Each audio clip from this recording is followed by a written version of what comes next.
حدیث نمبر 301 حدثنا محمد بن بشار قال حدثنا عبد الرحمن بن مهدي عن سفيان عن منصور عن سالم بن أبي الجعد عن أبي سلمة عن أم سلمة رضي الله عنها قالت ما رأيت النبي صلى الله عليه وآله وسلم يصوم شهرين متتابعين إلا شعبان ورمضان. حضرت ام المؤمنین ام سلمہ رضی اللہ تعالی عنہ روایت فرماتی ہیں کہ میں نے نبی اکرم صلی اللہ علیہ وآلہ وسلم کو 2 مہینے کنٹینیو روزہ رکھتے ہوئے نہیں دیکھی سوائے شعبان اور رمضان کے. شعبان اور رمضان میں کنٹینیوسلی آقا صلی اللہ علیہ وآلہ وسلم روزہ رکھتے تھے. اب اس میں 1-2 دن شعبان میں 1-2 دن 3 دن کبھی 1 دن کبھی 4 دن اس طرح سے چھوڑ دیتے تھے, اس کا اعتبار نہیں کرے.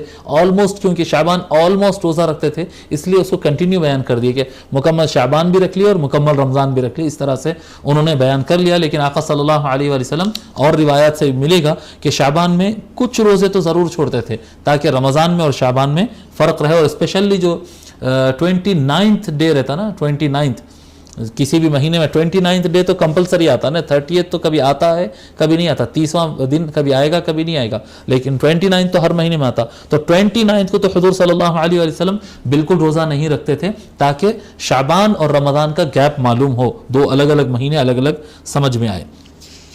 ٹھیک ہے.